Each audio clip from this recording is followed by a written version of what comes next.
कम्पनीलाई अगाडि बढाउनु त हामी हो नि होइन र? हामीले अगाडि मेहनत गरेर राम्रो काम गरेर कम्पनीलाई उब्जायो भने पो अनि हामीले राम्रो सामान पायो, हामीले नै राम्रो पायो होइन र? ओके, यस्तै मेरो दुई शब्द सुन्दा सुन्दै हजुरहरू जो जति नयाँ आउनु भएको छ भोलि चाहिँ नि ट्याक्क अफिसमा आइसो, नभए नै आफ्नो आफ्नो टिमलाई सोधेर टक्क टक्क गरिसो। यो नहुने त होइन रहेछ होइन र? हुँदो रहेछ नि एकदम। भन्दै अब म जे होस् सफलताको शिखरमा पहिला कम्पनीलाई पुर्याउँछु। मेरो टार्गेट पहिला कम्पनीलाई पुर्याउने अनि त्यसपछि हामी पुग्ने। कम्पनीलाई टार्गेटमा पुर्याउनु पर्यो नि होइन र? हामी हो नि पुर्याउने। अब बसेर मात्रै लगनी लाएर मात्रै अनि घरमा गएर दाल र भात खाएर त कम्पनी उँभो आउँदैन नि होइन?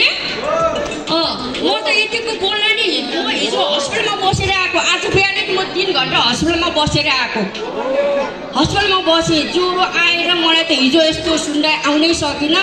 अनि हस्पिटलबाट निक्लेँ, तपाईँ 5 घन्टा तपाईँ हस्पिटलमा बस्नै पर्छ भनेको थियो। नो सरी, म बस्दिनँ, बरु म बेलुका आएर बस्छु। अहिले चाहिँ मेरो अफिसमा जानै पर्छ भनेर आएको। तर यति बोल्नलाई त मलाई त हजुर एमुटो पार्टनरले चाहिँ मलाई शक्ति दिएकै हो होइन? नत्र भने मलाई हेर्न हन ज्वरो आइरहेछ मलाई।